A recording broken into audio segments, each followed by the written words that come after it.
Hey, would-be farmer here. Talk a little bit about a dilemma I have here in Putnam County, Florida. We have an issue with our Confederate statue. Confederate statue that was erected about 100 years ago. So I think it was maybe 1920.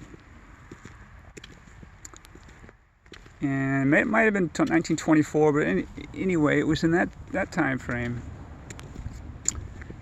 And that's about 60 years after the Civil War. So it wasn't put up right after the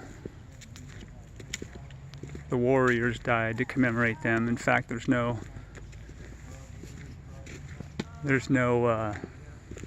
names on the statue, on the art, if you will. There's no names on it. In fact, on the back of the statue it says, "The principles for which they fought will live eternally."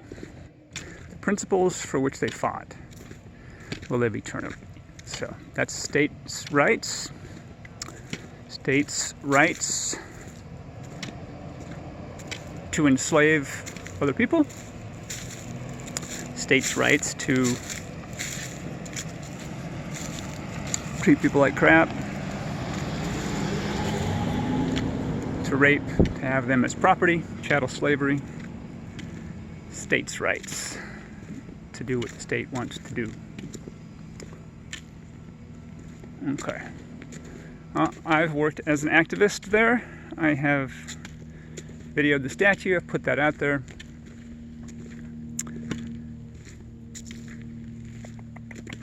As a permaculturist, I can say without question that that kind of statue is intimidation. It says right on there, the principles for which they fought will live eternally. It's the tallest statue on the courthouse lawn in Palatka, Florida. It's the tallest statue. You want to know what one of the ironies is? They've got a sexual assault victims survival plaque on that lawn as well. And it's about as tall as maybe a 2-year-old seedling. Maybe comes up to my knee. That may perhaps. It's over in the corner. The World War I and World War II plaques are about that same size. They're over in the corner. But right in the middle of the courthouse lawn is this big one that was erected to put people in their place.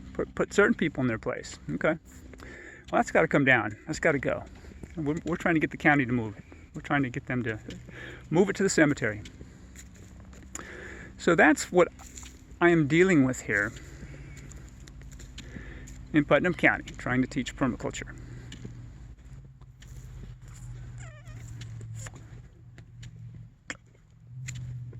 "65% of voters in 2016 voted for Donald Trump. 65%.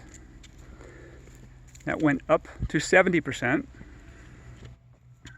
in 2020. So it went from 65% to 70%. Okay. So it goes without saying for me to say the majority of people in this county would be conservative. When I look at the ethics of permaculture, the universal ethics of permaculture, earth care, people care, and fair share, that doesn't actually ring from the Republican playbook. I don't think when Donald Trump made decisions on a daily basis, he went to the Permaculture Ethics Handbook and said, will this care about people? Will this care about the earth? Will this be considered fair share? No, I can't see that. Okay.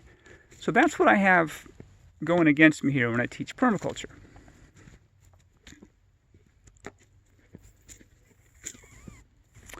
So what do I do? Now, I want a safe place here. I want people to come to the property here and learn. I want Native Americans to feel welcome. I want African Americans to feel welcome. First Nations people, formerly enslaved African Americans, descendants. I want them to feel comfortable here. I don't want there to be a flavor of segregation. I want gay people to feel welcome here. I want marginalized people to feel welcome here. I want everybody to feel welcomed here except for segregationists, except for people who believe in a caste system. So certainly that would eliminate racists, Aryan Brotherhood, etc., etc. Well, wait a minute, would-be farmer. If you want to teach everybody there, buddy, why don't you bring the people in and say, this, I'm going to teach everybody? Well, then you don't have a safe place, because this will default to basically a Trump rally. And you're looking at me harsh right now. You're saying, buddy, you are so wrong. That's a bunch of hate coming from you. Well, let me tell you something. With my look, I can go to one of the Save the Statue rallies, and if they don't know who I am, they're like, they don't see anything. They don't see anything untoward. If they don't know who I am, they don't know what I stand for. If I go to a BLM rally, they tend to look at me.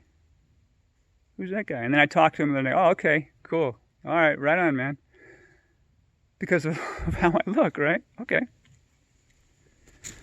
Well, we had a BLM rally the same day, last year. In Palatka, the same day, we had a BLM rally. It was a BLM slant Save the Vote rally. They had basically a counter rally at the statue. So I went to both, right? When I went to the counter rally at the statue, it was all white people and some cops. And there were as many pro-Trump flags as there were Confederate flags. About the same number. And so I eased in. I'm like, just bopping around. I just want to get the feel. I want to see what's going on. And I hear N-bombs dropped left and right.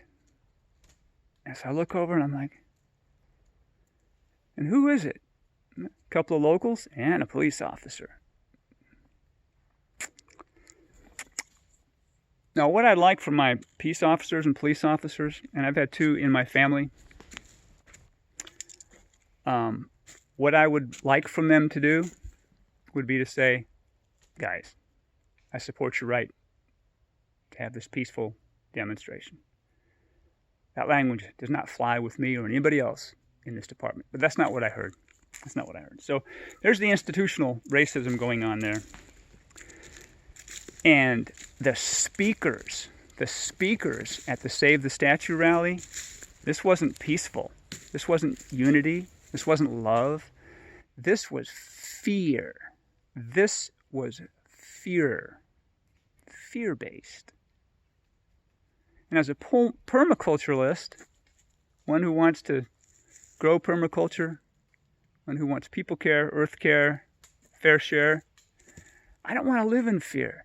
I don't want to live as a prepper. I don't want to live in fear. I'm not going to load this place up with guns. I'm going to have an armory here. I'm not going to have a 12-foot fence. I don't want to live there. I don't want to live in fear. So what's the dilemma that I have here? I want to teach permaculture. Invite everybody. Well, if I invite everybody, you got pickup trucks out here, right? With the Confederate flag stickers on the back and the Fuck Biden stickers and the Fuck Biden flags I've seen around here. Some of the little gatherings. If I'm a black dude coming up and I see that, I'm not going to feel welcome. If I'm a Native American, I'm probably not going to feel welcome. The Confederate flag is not a flag of hospitality. It is not. No one's going to twist that and tell me it is. It's not a flag of hospitality. So I have this dilemma. Now I'm trying to deal with it. How do I invite everybody and have a place that is safe for everybody?